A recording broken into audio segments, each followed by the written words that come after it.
আসসালামু আলাইকুম রহমতুল্লাহ। প্রিয় শিক্ষার্থী, আশা করি তোমরা সবাই ভালো আছো। আজকে তোমাদের সাথে আমি কথা বলবো হচ্ছে অষ্টম শ্রেণীর ইসলাম শিক্ষা বই থেকে। আর এটা হচ্ছে আমাদের 86 নম্বর পেজ। 86 নম্বর পেজের একটা দলগত কাজ আছে, সেটা নিয়ে আলোচনা করব। আর কাজটি হচ্ছে কি, দলগত কাজ। শিক্ষার্থীরা শিক্ষকের সাথে সূরা আল কাউসার তিলাওয়াত করবে, এরপরে সূরাটির অর্থ খাতায় লিখে শিক্ষককে দেখাবে। আচ্ছা, তার মানে কিন্তু এই সূরা আল কাউসারটা আমরা তিলাওয়াত করব এবং এর সূরার অর্থ খাতায় লিখব। তাহলে আসো আমরা একটু যাই, আমাদের উত্তরে যাই, সেখান থেকে আমরা দেখে নিই যে দেখো এখানে সূরা আল কাউসার এর উচ্চারণ কিন্তু বাংলায় দেওয়া আছে। যারা আরবি পারো তারা কিন্তু আরবিতেই সেটা পড়বে, ঠিক আছে? আর যারা আরবি পারো না, বাংলা দেখে দেখে পড়তে পারো। যেমন বলছে এখানে যে ইন্না আতাইনা কাল কাউসার ফাসাল্লিল লিরাব্বিকা ওয়ানহার ইন্না শানিয়াকা হুয়াল আবতার। এই যে তিনটা আয়াত, ঠিক আছে, এটাই কিন্তু সূরা আল কাউসার। অর্থাৎ এইটা তোমাকে তেলাওয়াত করে শোনাইতে হবে, ঠিক আছে? তার মানে এটা তুমি মুখস্থ করে ফেলবে।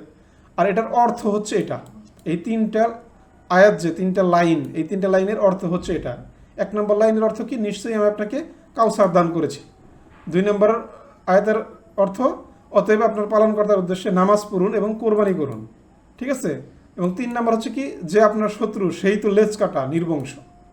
অর্থাৎ এই অর্থগুলো লিখে তোমরা কিন্তু জমা দিতে পারো, ঠিক আছে? সো এটাই কিন্তু আসলে তোমাদের মূলত কাজ ছিল আর কি। সো এইটা তোমরা সমাধান করে তোমাদের টিচারকে তোমরা দেখাতে পারো। আজকের ভিডিওটা এখানে শেষ করছি। সবাই ভালো থাকো, সুস্থ থাকো এবং পরবর্তী ভিডিও দেখার জন্য অবশ্যই চ্যানেলটিকে সাবস্ক্রাইব করে রাখো। আল্লাহ হাফেজ।